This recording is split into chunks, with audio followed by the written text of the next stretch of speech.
So, Prof, your reaction to that debate, how do you think it went for both candidates?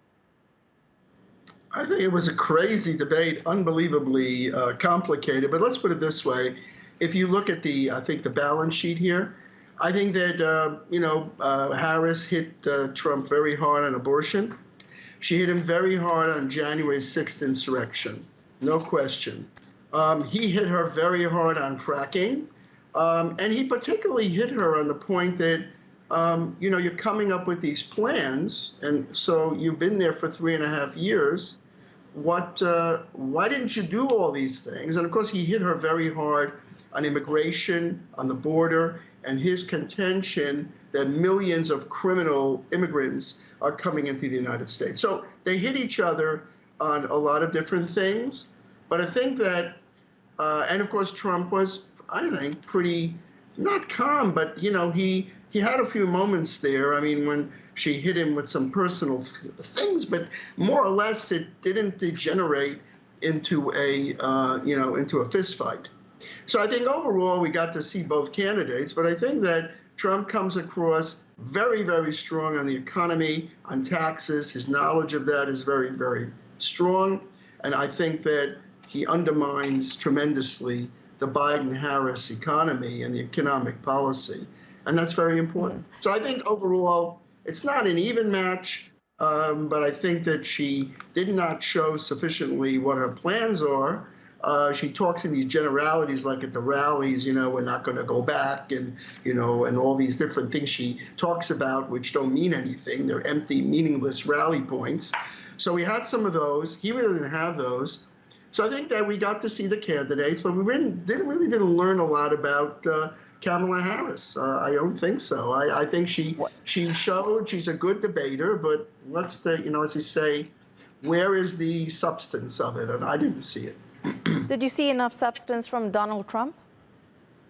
Well, he was a sitting president, and he actually did things as president. Now, some of them were problematic in connection with January 6th. And some of the things that he's proposing, he says, on abortion, that he put it back in the states. And she claims that that's a bad thing because the Supreme Court is now has caused a situation where women cannot get an abortion, even for incest. I think that's a powerful argument that is going to be very, very contentious. On the same point, he brings up Afghanistan, and that is also a very big issue for Biden and Harris. She's there involved in that policy, and 13 American soldiers are killed at Abbey Gate. How do you get around that?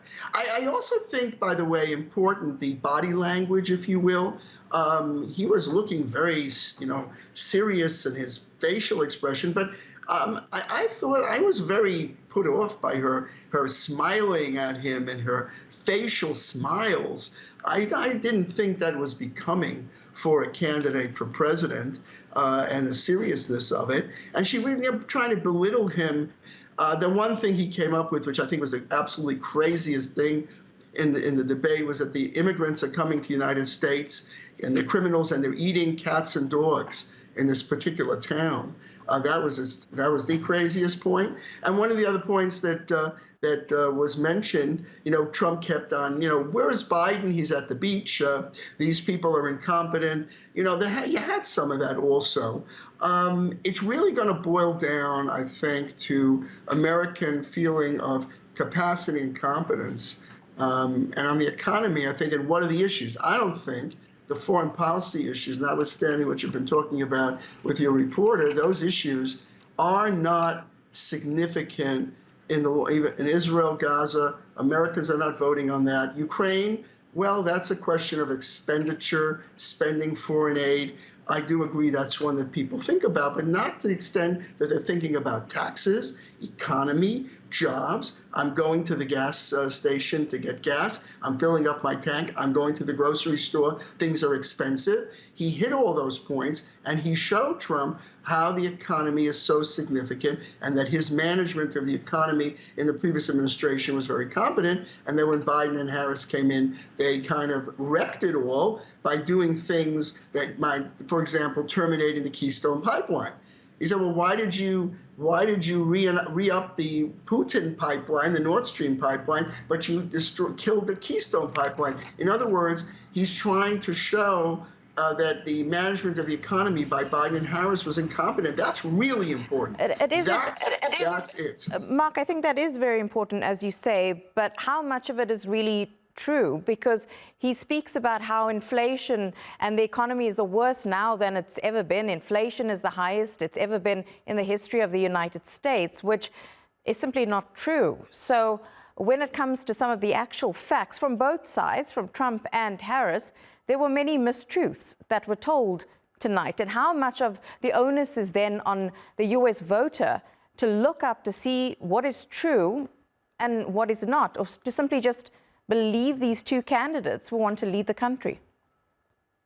I have to say, in politics, perception is sometimes more important than reality.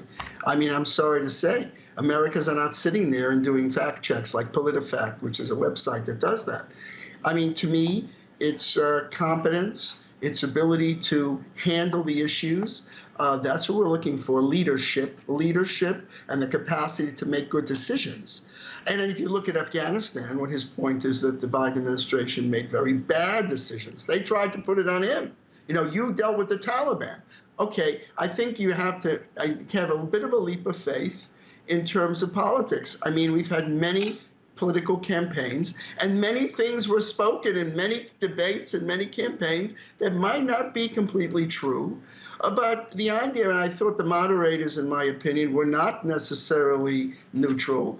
I thought they were a bit biased against Trump. I mean, you know, asking them a question, do you have a plan on health care? But they don't ask Harris, what are your plans?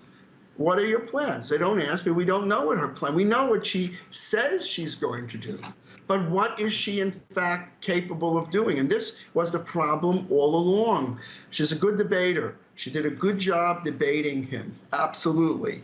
Tried to rankle him, tried to get him upset. He didn't really do it too much. January 6th, that one, she hit him hard on that. I don't think he handled that one well.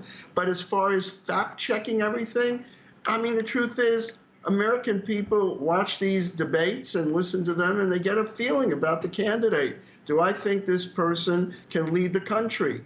And, you know, and candidly, a lot of Americans feel that these are not the two best choices we could have. That's probably true.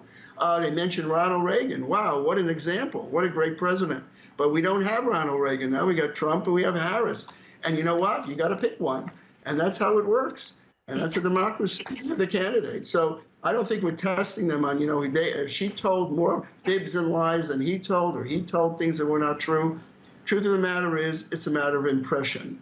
And can the person come in? Is the worst economy in the world left by Donald Trump, which you have on your screen? Is that true? I don't know. I don't feel like testing it. I want to hear what they plan. I hear he talks about cutting taxes. If he can cut taxes and improve the economy, there's a leap of faith on that.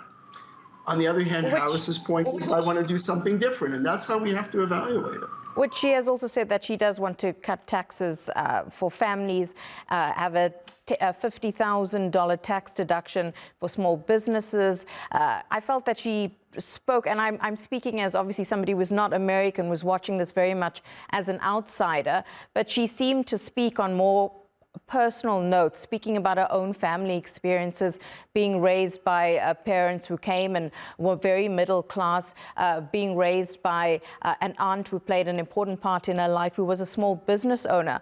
Do those types of stories also then endear her to people who are watching, who, as you've said, people don't know as much about her as they do, obviously, about former President Trump? And when she tells stories like that, it could possibly be a form of endearment when she talks about speaking to women as a woman when it comes to abortion issues.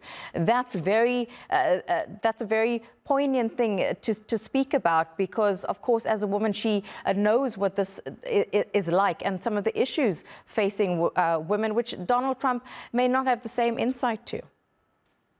I think it's an excellent point. I mean, certainly on women's rights and abortion, she, you know, hit a home run, and she got 100 out of 100. But truth is, The Economist magazine And there's also Kevin O'Leary, who is on the Shark Tank program, is one of the sharpest economists.